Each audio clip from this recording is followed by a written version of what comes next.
Hello, good morning guys. Gagawa tayo ng almusal ng amo nating lalaki. Ito guys, ang una kong nilagay dito sa bread, muna toast ko yung bread, tapos cucumber, kung sa atin pipino, then yung palaman niya sa taas ay itlog.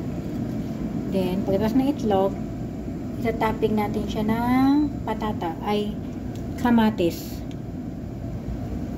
Then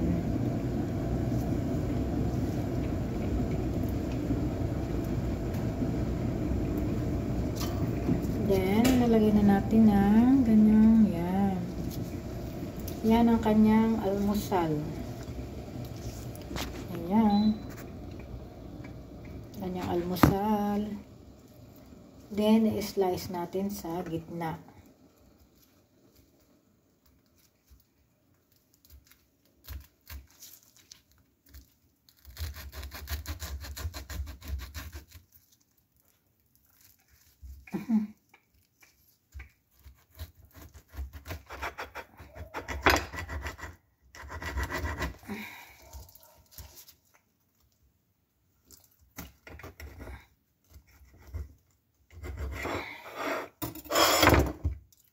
Guys, pinata ko sa gitna para maging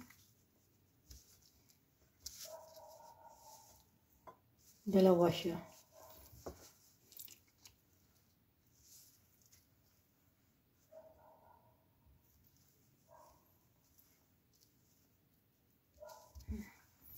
Ayan.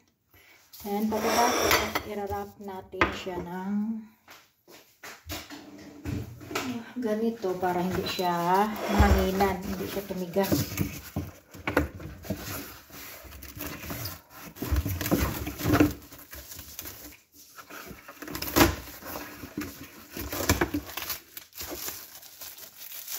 Para hindi siya tumigas guys.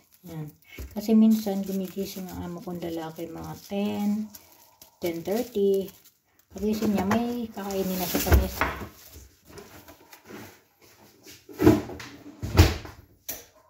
Then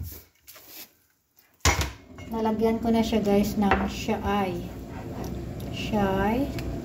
Then siya na magtitimpla guys. Tubig nilang mainit talaga.